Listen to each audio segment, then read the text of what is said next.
Bonjour mes amis. Aujourd'hui, je viens vous parler de la thrombose veineuse profonde, aussi appelée la phlébite. C'est quoi la thrombose veineuse profonde?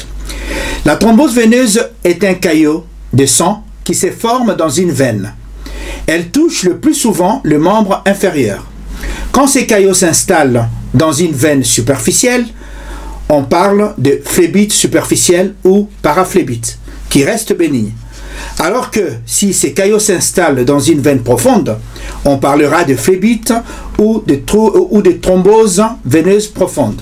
Cependant, malgré l'absence de symptômes chez certaines personnes, cette maladie doit faire l'objet d'un traitement car elle peut aboutir à des complications parfois mortelles, dont l'embolie pulmonaire, responsable chaque année en France de 10 à 20 000 décès. Toujours en France, on estime entre 50 et 5 000 phlébites par an. Nous allons voir au cours de cette émission le mécanisme, le diagnostic, les symptômes, les facteurs favorisants, le traitement ainsi que la prévention de la thrombose veineuse profonde. Si ce n'est pas encore fait, merci de vous abonner à votre chaîne Jean-Paul Djamba et faites aussi abonner vos amis.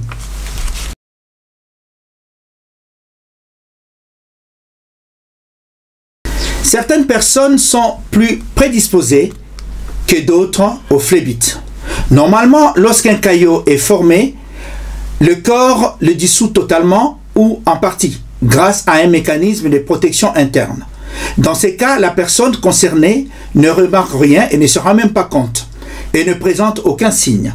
Cependant, une thrombose naît d'un déséquilibre au niveau des mécanismes normaux de réparation de vaisseaux, appelés hémostase et coagulation, et évolue jusqu'à l'obstruction éventuelle du vaisseau. Une thrombose peut se constituer dans une artère du cerveau, dans une artère coronaire ou dans une artère de membre inférieur, ou dans une veine. Quand c'est dans une veine, c'est souvent dans la jambe ou dans les veines du bassin, dans 90% des cas. De ce fait, les valvules veineuses ne se referment pas correctement et se produit alors un reflux. Le sang s'écoule vers le bas et stagne dans la veine, entraînant ainsi une hypertension veineuse. Donc, pour qu'il y ait un caillot ou un thrombus, il faut la présence d'une stase sanguine, ça c'est 1. 2, il faut une lésion au niveau d'une veine. Et 3, il faut avoir un sang trop visqueux ou une anomalie ou un cancer. Pour ces raisons diverses, le caillot peut se détacher de la paroi ou se fractionner et être à l'origine d'embolie, donc la migration à distance qui peut toucher les artères ou les veines jusqu'au niveau des poumons.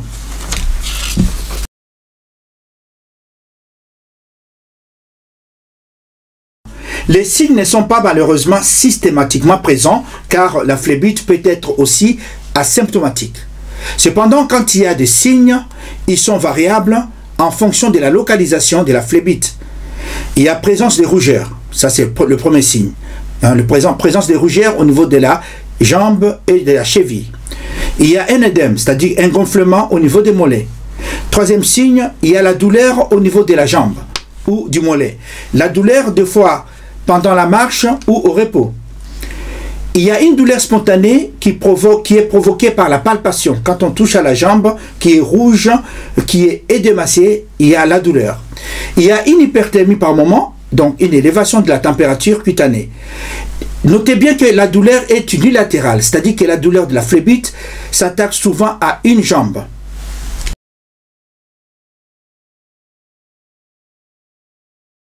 Parmi les risques identifiés de la phlébite, nous avons deux principaux facteurs de risque.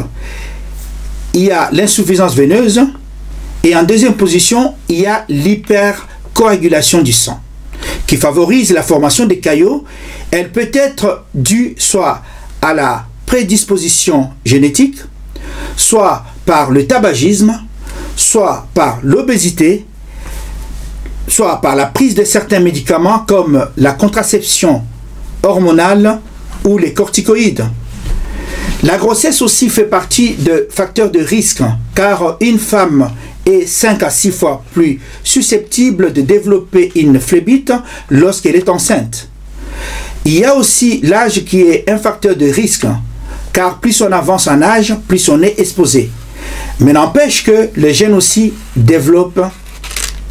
sont touchés par la phlébite.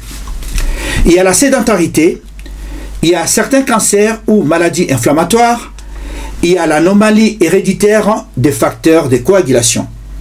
Antécédents de phlébite dans la famille ou la personne ayant déjà eu une phlébite, le risque de récidive est plus élevé.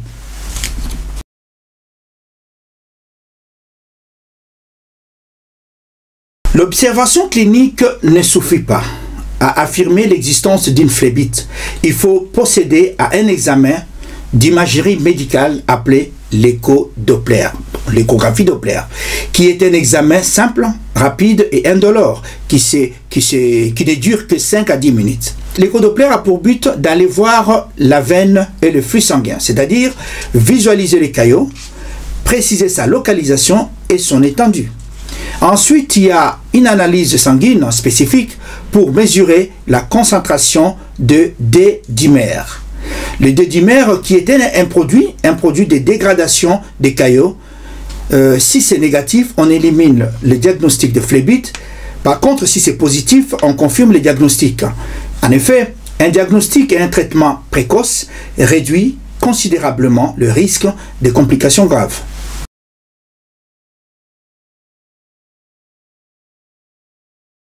Une fois la phlébite diagnostiquée, le traitement anticoagulant est administré sans délai, dans le but de dissoudre les caillots sanguins qui obstruent la veine, et donc d'éviter sa migration via le flux sanguin vers les poumons. Et deuxième traitement, c'est le bas des contentions. Selon la Haute Autorité de Santé, l'incidence de risque thromboembolique diminue de 66% avec le port de bas médicaux des compressions. Le bas des contentions existe aujourd'hui sous plusieurs formes. Il y a des chaussettes, il y a des bas ou des collants de contention, dans le but de favoriser la circulation veineuse et assurer le retour de sang vers le cœur.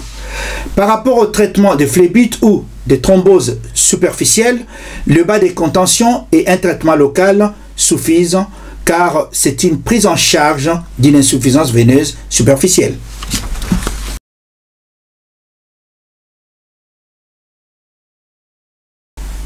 La première complication, c'est le syndrome post-thrombotique. C'est-à-dire qu'un patient sur 2 ou 3 ayant déjà des thromboses veineuses développera une complication à long terme malgré un traitement anticoagulant. C'est ce qu'on appelle le syndrome post-thrombotique. Et en deuxième complication, il y a l'embolie pulmonaire qui survient lorsqu'un caillot de sang se détache et se déplace dans le vaisseau jusqu'au poumon. L'embolie pulmonaire qui est caractérisée par l'essoufflement, la présence de crachats un peu avec du sang, la douleur dorsale et la sensation de difficulté à respirer. L'embolie pulmonaire qui sera la prochaine émission.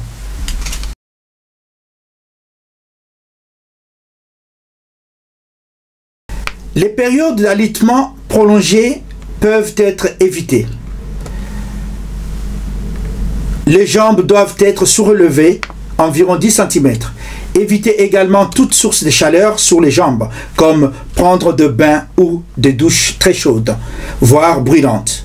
Pour un voyage en avion de plus de 6 heures, il est conseillé de porter des chaussettes de contention dès le matin du départ et s'hydrater suffisamment.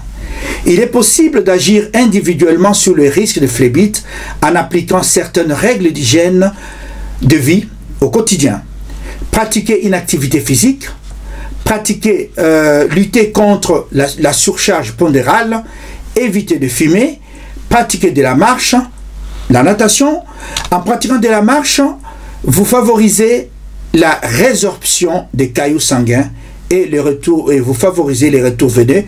Je termine cette émission toujours avec les conseils de ma mère qui me disait en tété là que papa Dembaki Ndekama Nyamase, ce qui veut dire en français papa être en bonne santé, est mieux que d'avoir un bon repas composé du riz, de la viande et du poisson.